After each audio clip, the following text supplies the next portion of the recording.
Bow wow.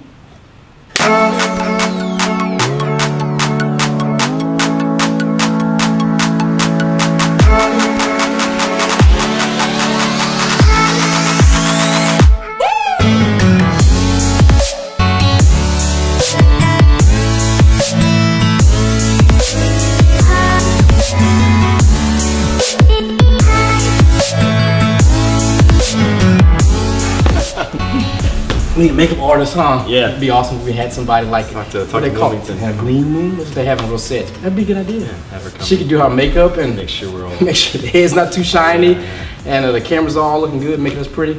Because yeah, these are two guys here. We don't have the other guy today, Mr. Owen. For all you people out there to know that we tear down the walls on this show. Right. He's with some other gals actually right now talking shop, but he could actually pop in at any point. But today we actually have Jonathan.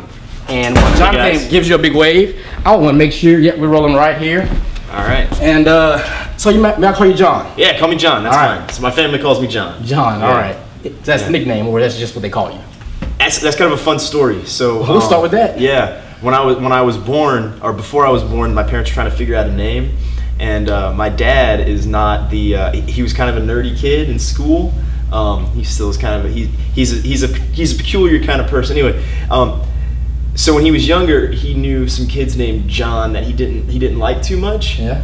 So they named me Jonathan, but I couldn't spell Jonathan when I was little, right? So very quickly they abbreviated it to John. For the audience, though, he named his kid after people he didn't like. No, they didn't want to name me John, so they named me Jonathan. Gotcha. But then I didn't have the chops for Jonathan as like a first grader. I really struggled with like dyslexia and reading and writing as a kid. I understood. So they shortened it for me, and so now I bounce back and forth pretty fluidly between John and Jonathan. Yeah, just depends on the situation. Gotcha. Yeah. Gotcha. Yeah. Fun times, right? There you go. Yeah. Little fun story no one knew about me. Who knew? Yeah. Well, John, we're glad you're here. This is episode 3 of Coffee Talk. I am Julian. This is John, and we're going to talk to John today about what happens with him when he's on campus with us, you know, against his great expertise and time to us professionally, as well as little personal things off the script. So John, tell our audience today, in our coffee talk, which I don't have my coffee in my hand, but it's all right. Maybe when the other guy shows up, you can grab it off the table. Anyways. Anytime if you want to go and get your coffee. I'll go get it while you're talking. I'll keep it moving. All right. Yeah. So tell me what you teach and what you're doing now in those classrooms, and also what's next while we're running to get my coffee. Yeah, sure. So my class, I teach 2 classes. I'm teaching an English class right now, which is what I'm trained in. I went to college to teach English. I studied English, and I'm certified in English, or I'm working towards being certified. It's actually like a long process. I've been in school for like 10 years now, like the most highly educated, non-certified teacher I've ever met. But yeah, so I'm working through that. So I teach English, and I also teach an enrichment class that I at first it was an Adobe class where we just kind of did film editing and special effects, which you guys might not know. It's my very first year. He gave me crash courses in everything. This guy's a master of the skill. And then we recently transitioned over into to video game design, and we now incorporate Photoshop and photo editing, as well as like 3D character modeling and incorporating 3D characters into film, into taking up visual space in film. So I guess I call that now like my media content class. That really kind of covers all the different takes a shape of its own. Yeah, it's kind of become its own little animal, which I really love. It's been a fun class. So I teach English and I teach media content. So in my English class right now, I'm working in tandem with another teacher, which is pretty interesting. It's always kind of a way of stepping out of your comfort zone and out of your box when you're working with other professionals with the same skill set, or working with students on the same skill sets, and trying to get to the same goal together. It's a very different planning and strategizing process for the class. So right now, my emphasis is in the class is on reading comprehension and on vocabulary words based on the STEM meaning, so Greek and Latin STEM word meanings, and also on simple writing assignments. So if they were to read a 2-page article, they would then write a simple paragraph explaining some higher order thinking question regarding that article. And so we're going over basics like revising sentence structure and looking at word choice and deciding, well, is that word repetitive, or is that something that you could use some of your vocabulary that we've learned thus far in the school year to improve upon? Yeah. And the basic punctuation skills are there spaces between your sentences, which you know, surprisingly that happens more frequently than you would think. Just kind of, and it's not the students don't know it, they're not great at revising their own work. So once they're kind of one and done, and I'm working on getting them back into the mindset of looking through and making improvements and becoming better from where they were. So that's always the goal, is to get better from where they were. Yes. And the great part about English is it's very cyclical. So we return to subject matter frequently, maybe on like a 3 or 4 week cycle. Generally, we come back to where we began. And so it's a great way to benchmark growth for the students. They can observe their own growth. So I really enjoy that aspect of teaching English. Because it's something I can repeatedly challenge my young learners with, is that they can do better than they did. Yeah. And they're able to observe that in themselves, which, man, if you want to build confidence in a student and a young person, yes, give them an opportunity to look at their own growth. Yeah. Like that because then they take kind of like accountability for that, and they see that it came from their hard work. And just a couple weeks ago they couldn't do it, and now they can, and then they think, oh man, maybe I can do this, and now they're confident, trying more things. And that's been wonderful. And the aspect of that, you're working in tandem, like at the hip, with another English teacher when it comes to that, aren't you? Yeah, that's right. Yeah. That's right. Yeah. And my coworker, Miss Edmondson, Leslie, she's out there somewhere. Hi, Leslie. She will be on Coffee Talk. She will be. She's does a great job of honestly, she carries the bulk of the curriculum. She's the one with the big guidebook binders, and she's working through novels and teaching these benchmark standards. Whereas my job is while still extremely important, it's filling in those spaces. My job is kind of supplemental and finding ways to improve upon skills without taking on these grandiose tasks like large essays and things. I intentionally avoid those things and leave them for her, out of fear, not out of fear, but out of respect for contradictions. Gotcha. I don't want to step on maybe if she has a particular writing rule. I don't want to certain way of doing things. I don't want to rephrase that and then confuse someone. You know what I mean? Yes. So by kind of staying in my wheelhouse of filling those gaps and minding the spaces between large scale activities, it's a wonderful situation. Yeah. I really enjoy being able to teach English. Excellent, man. That makes me very happy. A subject that was one of my poorest subjects in school. It's hard to do that, and you find creative ways to go about doing that. Yeah. So that's excellent, and it's always good. Of course, you have another colleague that you're working with to come up with those ideas. Yeah. It's always great to talk curriculum. Yeah. I love speaking about my curriculum. Very good. Yeah, something I'm very passionate about. Yeah. Okay. Well, we'll continue on here. We'll get to the personal segment of the day. You know, one of the feedback, we love the feedback from you guys, okay? And one of those things is, first of all, Julian and Owen talk way too much. So we're cognizant now of that happening, as well as they paint a picture over there where it's just like roses and it never rains and everything's so perfect, everything white. Look, that is not the case, okay? But this is right here is meant to come out to our public to let you guys know something else about us, you know? Yeah. And we're never shy away from saying, hey, come visit anytime you want. You guys come to the school and see what's taking place in our classrooms, because we don't want to paint a picture to the public or to anybody that we're not doing what we say we don't do, or vice versa. You know, we're about who we are, and we want our public to know that and understand that. And the best way to do that is come see us. So that's all I'm going to talk to about that when it comes to our feedback, because we want to answer those questions to you guys out there that's actually watching our coffee talk, you know. So John, tell me about you personally, man. I mean, you don't have to go back too far if you want to. We started from birth. It all started in 1990. Okay. No. Man, I've gone through a lot of changes just in the past. me being hired here at FK White 3 years ago marked a very significant change in my life. It was that year my son was born. So and that, like, I worked for about 5 days, and then I had to take time off, which is kind of funny. When Owen hired me, one of the first things he said was, "Hey man, we need you here. We need you here, showing your passion for the kids." Yeah. And I was like, "Oh yeah, I'm in. I got this." But just, I'm gonna need to take off. Like, that's always like the question when we're hiring. You're like talking to a person and like, "Okay, can you be here for this or that?" I'll do anything. Yeah. It didn't matter if I've got a death in the family. I will be there. Right. You know.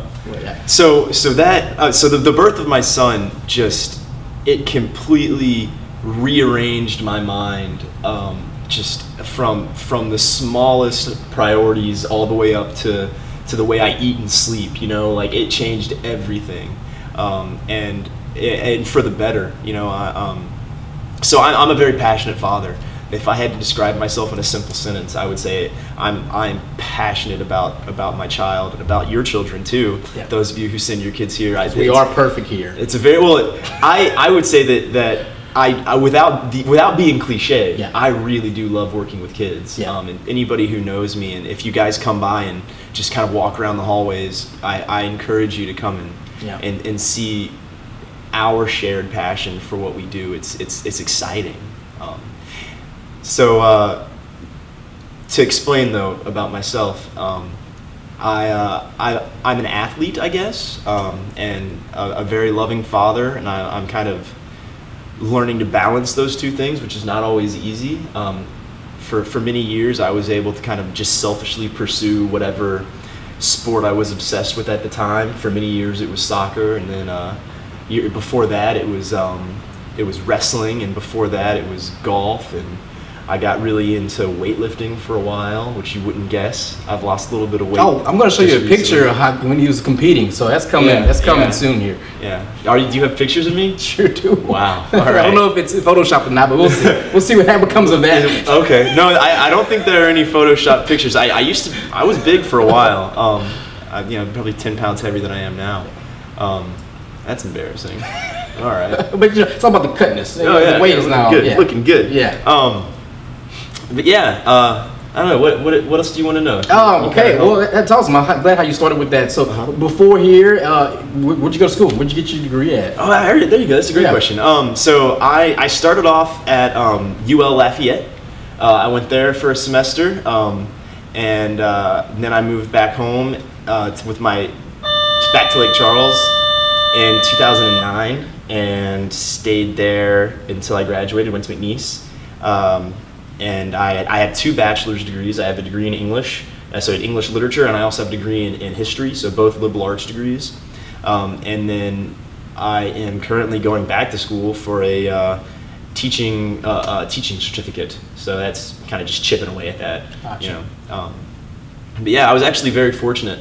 I was one of the few people that I'd ever met that like knew from the start that I wanted to be a teacher. Like I wanted to be a teacher since I was like 16. Wow. Yeah. So when I went into college, I immediately enrolled in education courses, and I didn't feel like the education program was the right thing for me. I knew I wanted to be a teacher, but I also knew there were many other pathways. So I actually planned on doing an alternate certification route from like my 3rd semester in college, like oh, wow, really early on. Oh yeah. I've been on that track since. I haven't deviated at all. Might have been a mistake because here I am, literally 10 years later, still in school.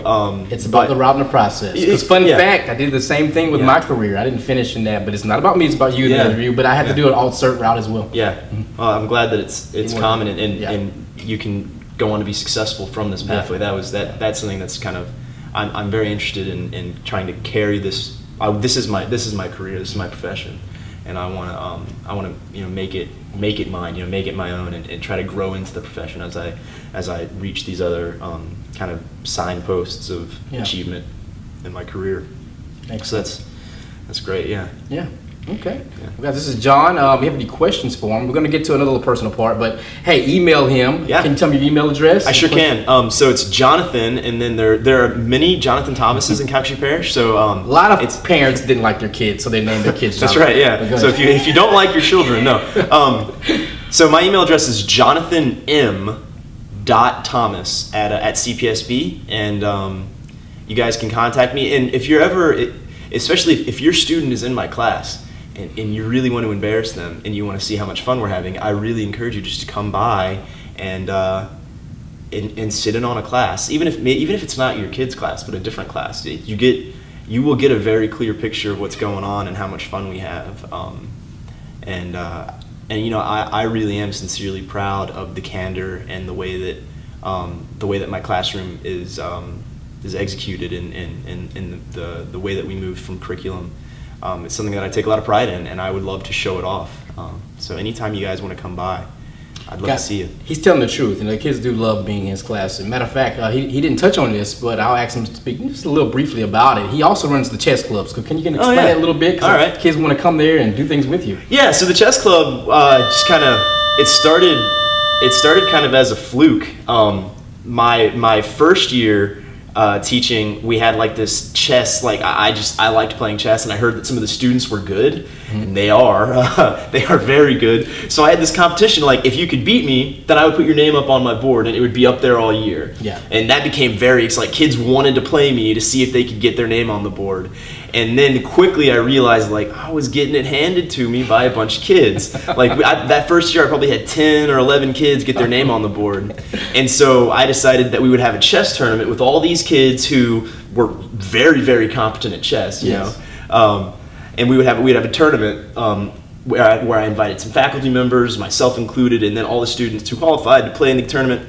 And then that segued into, well, let's just have like a regular meeting of chess players because this is clearly a need that's not being met. Yes. And so last year we started doing chess club, and now it's a very proud, very competitive group.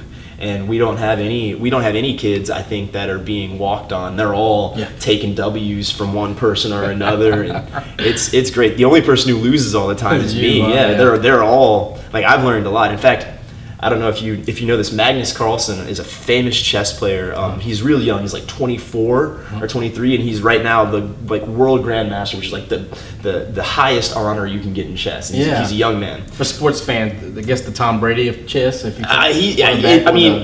Tom Brady was just way more the single greatest undisputed football player. Undisputed is the word there. Yeah. Of everyone competing. Right? Tom Brady's the best quarterback. Yeah. But he may not be the best at throwing or defending or at catching the ball or defending or whatever. So this guy, he's the real deal. He's better than everyone. He is the real deal. So I've been watching YouTube videos of like analysis of his matches just to try to get an edge on these kids, because I gotta be smart. And he's like, surely I can figure this out. It's a strategy, right? That's all it is. Yeah. It's understanding principles and understanding how to take space and occupy the board in an aggressive or passive way, depending on what you want your opponent to do next. So it's a lot of it's fun, man. Yeah. It's a great exercise. So I've like benefited personally from all these humblings. I can see you at night trying to figure out ways I literally lay in bed like going through chess game analysis, like 20 minutes of just like a picture on the screen and a guy talking, like, and then he moves his pawn to a7, and you're like, oh, I get it now. Pawn to a7. Yeah, makes perfect sense. It's ridiculous. Yeah, the things we do for our students. Yeah.